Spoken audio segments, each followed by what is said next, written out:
poverty tried to stop me from doing that. But we have a God who says we lack nothing, and we can really turn to him.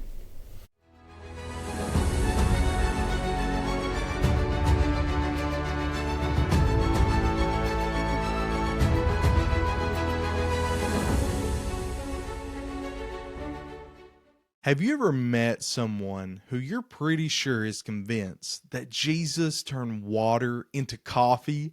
Well, I know one of those people. She's a good friend and today's guest. And let me tell you, her unwavering faith turns everyday challenges into opportunities for growth. Curious to see who it is? Let's get into the episode and find out. Welcome to Me and Poverty. Today's guest is Courtney Howell. Courtney is an Eastern Kentucky gal who can usually be found with a cup of coffee or a Coke Zero in her hand. She loves quality time with those who God has used to shape her heart the most, her family and friends. Courtney graduated with a bachelor's in convergent media from Morehead State University and is currently pursuing a master's degree in professional counseling at Lindsey Wilson College. She serves as a spiritual life coordinator. Driven by a deep sense of compassion, she is dedicated to helping others find hope and purpose, reminding them that it's never too late to turn things around. With a heart of restoration and empowerment, Courtney is passionate about guiding others to see their potential and inspiring them to pursue a brighter future. She always says one encouraging word can go a long way. Courtney, welcome to the show. Hey Joe, thank you so much for having me. I just want to take a second to thank you for your mission. We're so excited for your book launch. We're excited for all that you're doing because we know that it truly does make a difference. So thank you for having me. Absolutely. Courtney, it's not going to be any secret to our audience today that we are friends, we're co-workers, and we actually grew up going to the same school. Really appreciate you joining us today. What is your relationship with poverty? I always say growing up, my sisters and myself, we grew up with our parents, right? They were young. They were figuring things out just like any young parents do.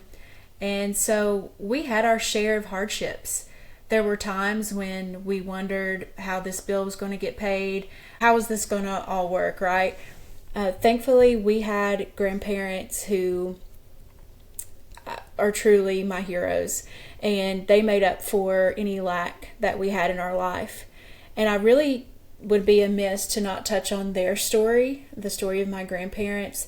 They grew up in Martin County. If they didn't grow it, raise it in a garden, or have the animals that they were taking care of, they didn't have food on their table. I would say that would be the definition of poverty. My grandma was raised by her grandparents. My grandpa was in the home with his parents, but they were just surviving.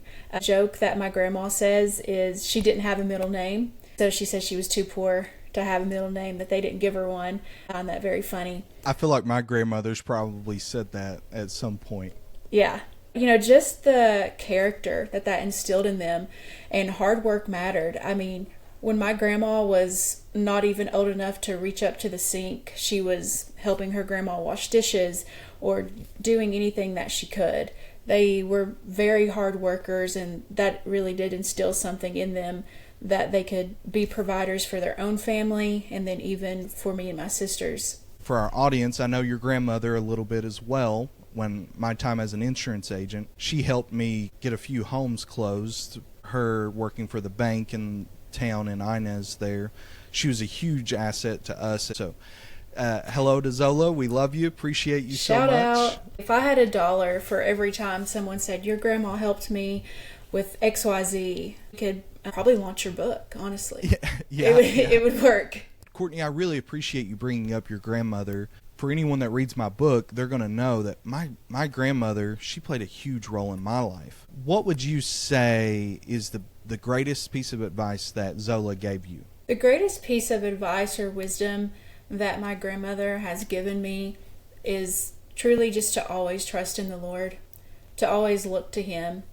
Her grandma always said the secret to a long life is a good cup of coffee and a long talk with Jesus. I believe that that's probably true. She always pointed us to the Lord no matter what. If it was a good time or a bad time, we always say, let's just praise Him anyway, no matter what we're going through.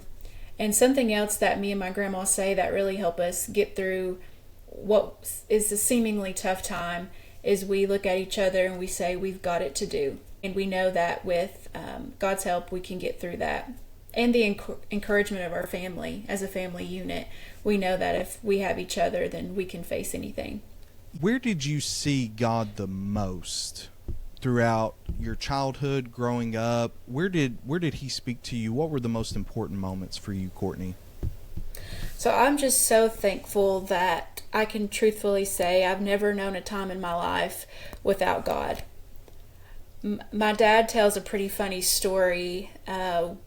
We were standing outside. I was about 3 years old, I think. I don't have memory of this, but of course he remembers it. The sky was pretty cloudy. It looked like a storm was rolling in. It looked kind of eerie, he said. And he was looking up at the sky. He loves nature, so he's always intrigued by that. And I was just outside playing, and I glanced up at the sky, and I said, looks like Jesus is coming back.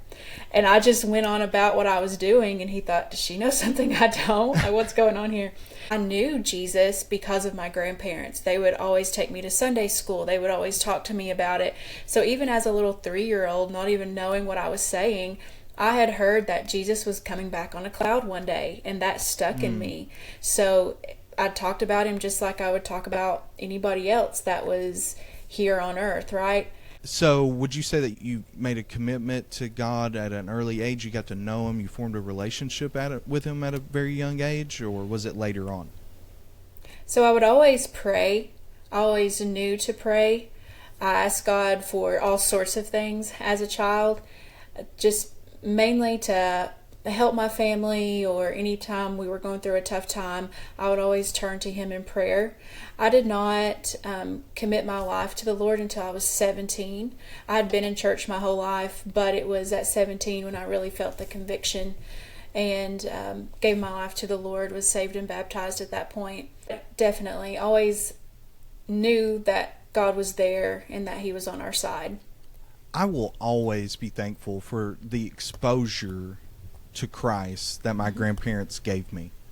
You know, of course, growing up, it was tough driving all the way up Wolf Creek in Martin County a few times a week, 2, 3, at least 2 times, oftentimes more than that. But I look back now and I'm very thankful for that. We didn't have the best life growing up, of course, but I know I formed a solid foundation early in life because of that. Let's talk a little bit more about the name of this channel. We focus a lot on poverty. So poverty is not always financial. What specifically type of poverty would you say that you have struggled with? Definitely. Financial poverty is something that I've struggled with and that my family has had their share of struggles with. So I knew it pretty early on growing up. And what I think happens, Joe, and you've probably had conversations around this, is financial poverty really can open the door to spiritual poverty. And now one could probably argue that it was spiritual poverty first. And I'll give you some examples of this. So I told you that I always knew that God was there for me. I would pray to Him even when I didn't understand maybe what prayer meant or what a real relationship with God the Father, God the Son, and the Holy Spirit was. Started learning those things more as I got older. But when you have, I call it the gift of desperation, when there are times when you don't know how a bill is going to get paid, or you're a small child and you see that your family is struggling, you begin to just pray because you know that there's this God and you hear that He's your help. And so you just have this blind faith to ask big things.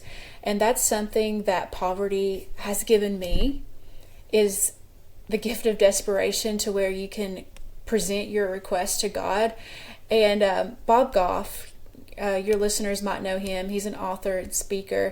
And he says, if you want a Mercedes, ask God for a Mercedes. It doesn't mean you're going to get it, but it's that act of making your request known. And, you know, our heart is deceitful. So when you say those things out loud and you begin that dialogue with God, He'll begin to fine tune your heart, and you'll see, I probably don't need the Mercedes, but He always shows up and He meets the need in amazing ways. I keep getting hung up on this term of desperation that you use. That speaks a lot to me and my childhood and my testimony. So I'm thinking you're in a desert and you just want a drink. Mm-hmm. You're just desperate for a drink. Well, when God comes through and He makes it rain and you get a little drop of water on your tongue, well, there's a craving for more. Mm-hmm. God's already came through. He's already provided what I needed. He came to me. He solved my desperation spiritually, mentally, physically, financially. And I thirst. I hunger. I'm desperate for more of what He has to offer. So Daisha, my wife, she grew up middle class. And oftentimes I'll surprise her of the poverty that I grew up in, or the abuse or the neglect, and it shocks her. But I can honestly say, and you and I have had conversations about this, God was there through it all. He's the reason I'm still alive today. And He's the reason I have a thirst. He's the reason I'm not so desperate anymore for the financial poverty that I grew up in. I don't struggle with it as much because He's already solved all that. He's given me peace that no one on this earth can do. I would assume you feel that same peace, Courtney. Absolutely. It is a peace that surpasses all understanding. And Joe, we've had these conversations before where we've just stopped and we said, is this really our life? Is this really what we get to do? Going back to those grandparents who mean so much to me, they didn't have indoor plumbing their entire lives. It was up until 1975 before they got indoor plumbing. So when I look at where I am today, I shouldn't have and be what I am today.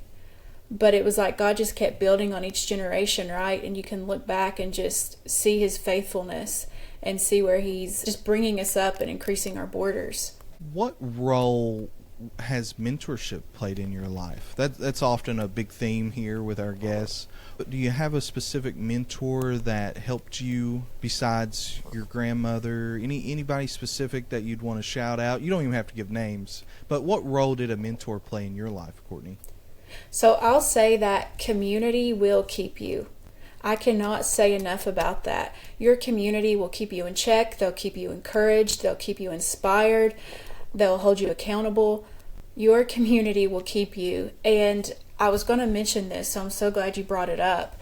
Another vessel that God has used to promote me and put me where I am today is the community that He placed me in. I had friends growing up who financially had more than me, and their family would always treat me like one of their own. The Davis family is one of those. And Davis was a big mentor in my life. He always said, if you can see yourself there, then you're already halfway there. If you have to see yourself where you want to be, and that always stuck with me.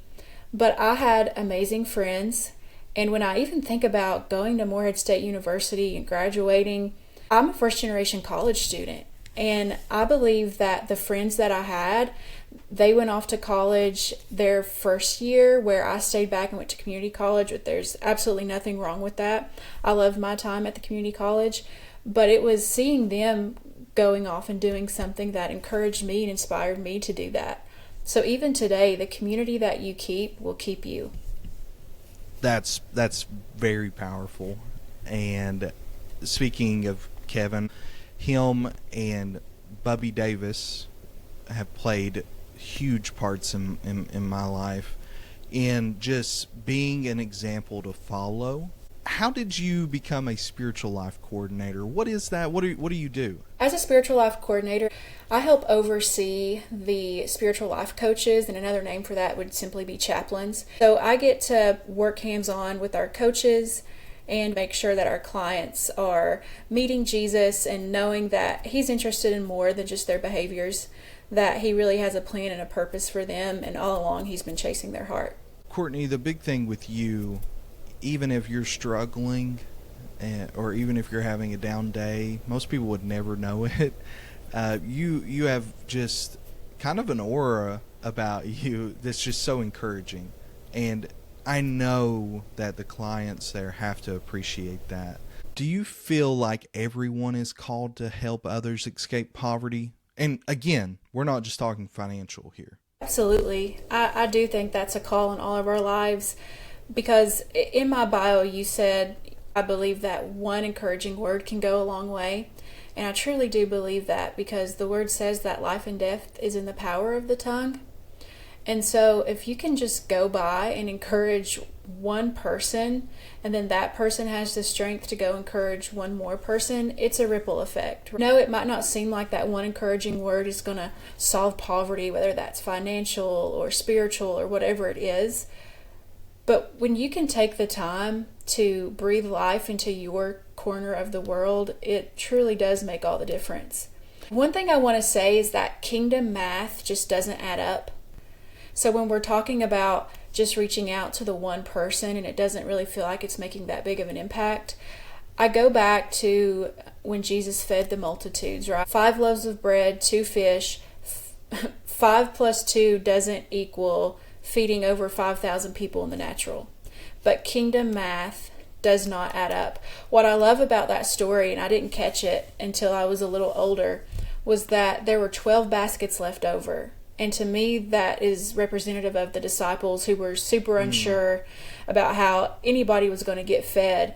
Well, everyone ate. There were plenty left over, and even 12 baskets for each of the disciples. Kingdom math does not add up, but when you take what's in your hand and give it to God, He's going to multiply that.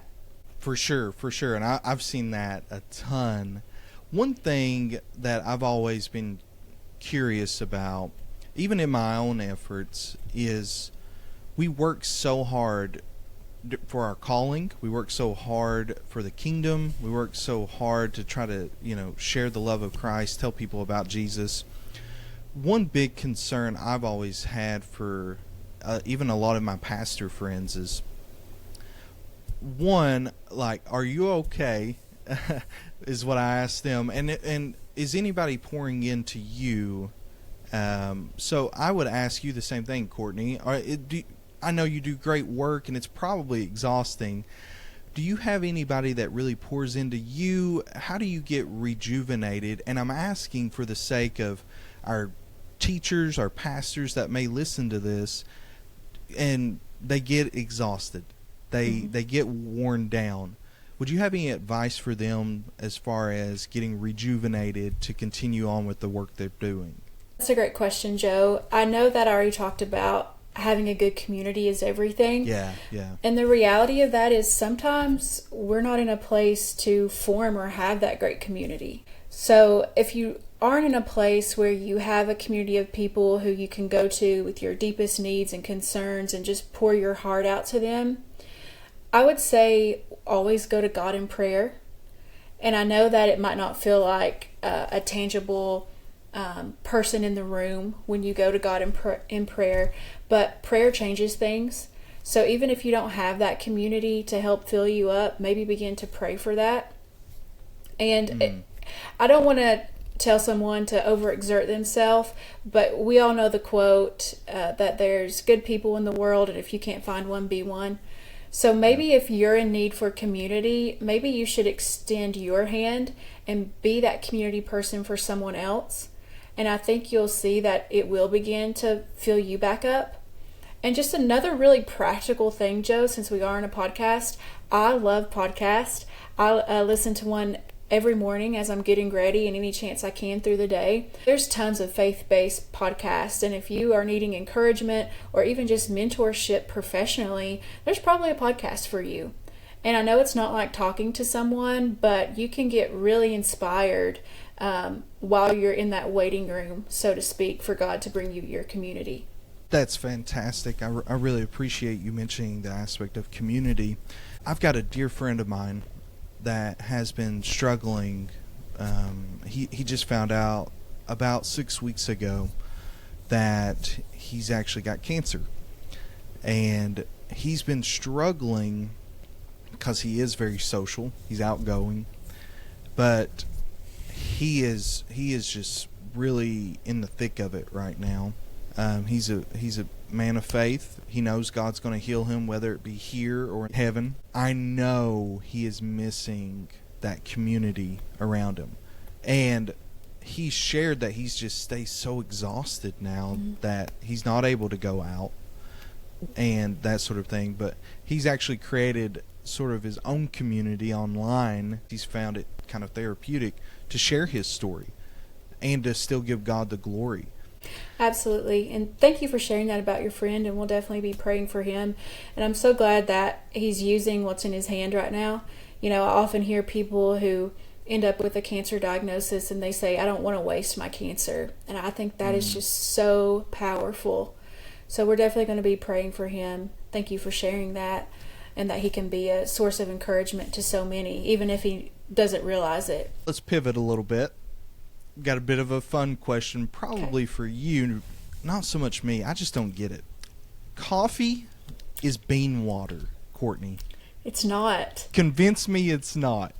It's not. What's so good about coffee? Coffee is like a hug in a cup.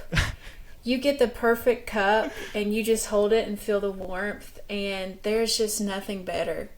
That you can just sip on your coffee. Now, my boyfriend, he doesn't really understand that art. He will drink coffee, but he chugs it, even hot coffee, and I'm like, you're missing it. You're missing the moment that God has created for us in a cup. Right? I feel like every time I've ever ran into you out in town, you have a cup of coffee. So the fact that it's in comfort. your bio does not surprise me in the slightest. And the Coke Zero thing really just started this last year, and I kind of regret it, but I'm like, this stuff is so good. So it's coffee and Coke Zero now. I've got to be completely honest here. I picked up Sprite Zero last year, and I've not been able to put it down. Like, every day I've got to have one now. I have not tried Sprite Zero. I think I made a little face because I'm like, I just don't think that would taste good. But it might. Yeah. But I don't think I'm going to try it because I don't need to pick anything else up. That's right. All my bad habits. What scripture has been a guiding light for you along your journey? This is going to feel pretty generic because it's printed on like every journal or coffee mug or bag, but Jeremiah 29:11 really is a guiding light for me. And it just goes back to these people weren't getting out of their situation anytime soon, but God still wanted them to go on and have life. And he says, hey, I have a hope for your future, and it's not going to be bad. It's going to be good. Of course, I'm paraphrasing that. That's the Courtney Standard Version. But just knowing that and keeping that in the forefront of my mind when things are seemingly bad or seemingly good, like there is a hope for a future. And that's really the message that I want my life to reflect. I had the opportunity to have a life coach a few years ago, and he tasked us with writing a mission statement for our lives. And mine went something like, I'm a bright light meant to shine encouragement on the lives of others. And though I don't get up every day and say that or read it somewhere, that is what I'd like to keep in the forefront of my mind because, again, one word can go a long way. Knowing you personally, that would be yours. If someone's listening right now who just feels stuck, maybe they are in a spiritual warfare right now, someone that may be struggling, and they're wondering where God is in their struggle, what advice would you give them, Courtney? That's a really good question. It's a big question, right? Because I think so many people are out there wondering that. We preach and we talk about this amazing God, and they might not feel so amazing about him. And the first thing I want to say is it's okay if you feel that way, because he really is big enough to handle that. All of your doubts and fears, he can hold them, and that's okay. And he can be a refuge and safe place for you. But Joe, we both have a mutual friend who lost her father. They were super close, tight-knit family. And I can remember my friend looking at me and saying, I don't hear God. You know, it was maybe less than a week since her father had passed, and a few weeks after that. And she was angry with God. And I know she wouldn't mind me sharing this because she would share this. God has restored and just brought so much peace to her life, and we're so thankful for that. But during those Absolutely. early days of losing her father, she said, Courtney, I just can't hear him. And this wasn't of me, so I'm not taking bragging rights for this. We were actually driving. We were headed back from a work event, and it hit me that God is close to the brokenhearted, right? The word tells us that. And I said, what if you're not hearing God because he's that close to you? He's that close to you in this moment that even if he whispered to you right now, it would be too loud because he is that close to you. I'm taken back even to my teenage years where I struggled a lot and kind of strayed from my walk with Christ, my relationship with him, kind of pushed him back a bit in that relationship. I did a lot of yelling at God.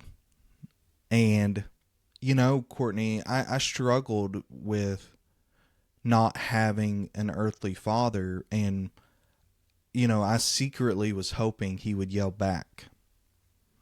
He didn't. But what he did do was he spoke softly to my heart. I was just so busy yelling. It was a little hard to hear. Absolutely. And I'm glad you brought up the relationship with our natural parents and how we view God. And a lot of times people who are confused about where God is, 9 times out of 10, they didn't have a great relationship with their earthly parents. Mm-hmm. And even in my story, growing up in some financial poverty that we did, if you take Ollie to the store, does he ask for a toy? Oh, yeah. Every time, right? That's Yep. a normal thing that kids do. This is not pin a rose on me. This was probably more trauma, but I would go into a store as a kid and I wouldn't ask for anything. My parents, grandparents never had to worry about me freaking out, wanting a toy or wanting a certain thing, because I had already made up in my mind that there were bigger problems we were facing. And so I guess I kind of shrunk myself to be like, that need really doesn't matter. And I think throughout my relationship with God, that made me hesitant to ask for certain things from him because I just figured there were more important things that he needed to handle, right? But I'm so glad I've broke free from that. Sometimes I still see it creeping up because on the flip side of that, I also had that gift of desperation that we talked about earlier. So That's right. it led me to pray bold, big prayers. Poverty tried to stop me from doing that. But we have a God who says we lack nothing, and we can really turn to him. I actually just released yesterday my book excerpt. In that, I talked about another book, When Helping Hurts, and I actually mentioned it in another episode previously as well, but it talks about teaching someone to fish rather than just giving them a fish. Mm-hmm. And I talk about this person that I put on a pedestal growing up in church. And he was a very wealthy man. Every week, he sat on the front row. Again, I put him on a pedestal. He was larger than life to me, somebody coming from financial poverty. Well, occasionally, he would slip me a few dollars. And looking back now, I'm wondering what was going through his mind. Did he feel like he was helping me? I don't know. But I bring it up because every week that he would give me money, it would be gone so fast, right? And what would I spend it on? I would spend it on the things that we never received growing up. You can imagine I know what it's like taking my son to the gas station or to the grocery store, him wanting something. Well, for me, I had 5 brothers. My grandparents were on a fixed income. Like, you imagine taking all of us to the store? It wouldn't be pretty. But the few times I was able to get inside of a store, or I would actually send money with my grandfather that would go buy our groceries and ask him to buy me the spoils that we never received, as in we talked about Sprite Zero. Back then it would be like grape pop or Bubba Cola or whatever. Orange Crush, yeah. Yeah, and a bag of Funyuns, or my brothers and I, we really liked French onion dip. I mean, just stuff like that. Like, we had I 3 call meals. those fun groceries, yeah. Yeah. So fun groceries. I'm going to keep that in mind. Yeah. I'm going to tell Daisha we need to put more money in the budget for fun groceries. The money he would give me was gone so fast. Wasted, quote unquote wasted, on those things. And he's long passed, and, you know, he knew the poverty we were in. And I just wonder if he felt like he was really making a difference. I'm sure he did it out of the kindness of his heart. I know he meant well. And I feel like a lot of people do that, right? Maybe they just get so busy and that sort of thing. But I feel like if we're just a little more strategic, we can make a bigger impact. Joe, thank you so much for sharing that experience that you had with that man and him giving you money. And as a kid, you didn't question that, right? You were taking it and running with it. But now as an adult, and I'm sure you found yourself in situations where you can help support good causes financially at times. What you're doing, this podcast, your book, the mission that you're dedicating your life to, I think that's where the real change is going to come. But opening these conversations up so people can understand it better and figure out how they can begin having conversations with the youth that they work with or their own children, I think that's what's going to make all the difference. If someone didn't experience poverty, like maybe we did, but they feel called to help the next generation that is struggling with poverty that they were born into, what advice would you have for them, Courtney? So I would almost argue that in some shape, form, or fashion, we've all experienced poverty, whether it be a mindset. Again, it might not be that financial piece. You may have never struggled financially a day in your life, but there's been some things that you feel insecure about. There's been some things that feel like lack, and it's a God-sized hole, and you're trying to fill it with everything but God, right? We've all been there, and we'll all probably be there again. If you don't have your own story of poverty, or maybe you don't know what it is yet, I think taking the time to listen to someone else's story and having compassion for them and putting yourself in their shoes for just a moment will help us all understand this better. And at the end of the day, we all know the same thing, we just know it differently. It might not be the same exact scenario, but when we get to the depths of our heart, it's like, oh yeah, I have felt that. It happened this way or it happened that way, but I have felt that. I do understand. I can have compassion and sympathy. I know where they're coming from. I think just all of us being educated and being more aware on what poverty is and always looking for ways to help, even if it might seem like the smallest little way, like one encouraging word, right? That could help set someone on a path, and God's going to take that and multiply it like we talked about. For sure. And I know the work that you're doing as a spiritual coordinator, you're changing family trees. Walking with someone is everything. The feeling of being supported can change everything. Absolutely. And I want to go back and say, my parents, who I talked about in the beginning, that we truly, my parents and my sisters, we all grew up together. Like, they are 2 of my best friends today, and I am so proud of them. Just as proud as they are of me, I'm just as proud of them. And, God giving us the absolute privilege of all of us still being alive and well, and that we get to see each other grow and accomplish things. Don't ever underestimate what your love and support can do.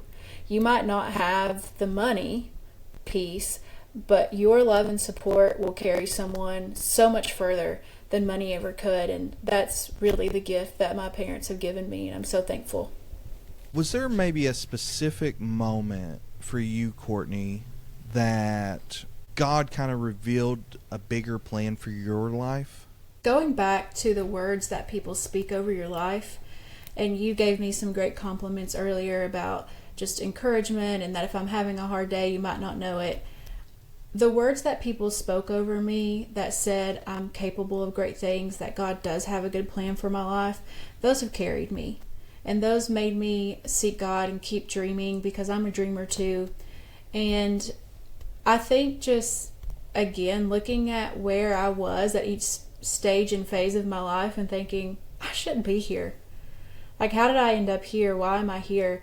Just looking, every moment is preparing us for a future moment. So when you can look back and see where God has brought you from and where He's taking you, that's truly all the encouragement in the world.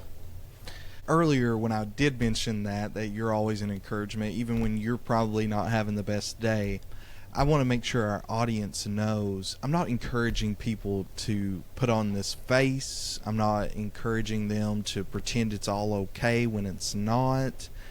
Guys, we are broken, right? And I don't find strength in myself. I certainly don't find it behind a fake positive attitude. Even when I'm struggling, I know that, going back to your verse, that God is still working for me. I know He's in control. End of the day, He is still in control. And I know oftentimes I may be the only Bible that someone's going to read. Amen. So I have that personal walk with Jesus. He's constantly breathing life into me. He's encouraging me.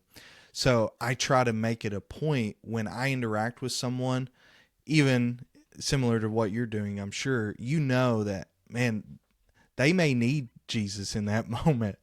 So I think it's very important to allow people to see Jesus in you. Courtney, thank you so much for hanging out. I really appreciate you being bold and vulnerable enough to give us a little bit of insight and encouragement. I'm very thankful for your friendship. And for anyone listening, if you find content like this meaningful, you were inspired by it, you know someone that could benefit from it, please be sure to like this video, subscribe to the channel, and turn on the notifications bell for future videos. I'd hate to see you miss out. And guys, please remember, keep telling stories. See you in the next episode.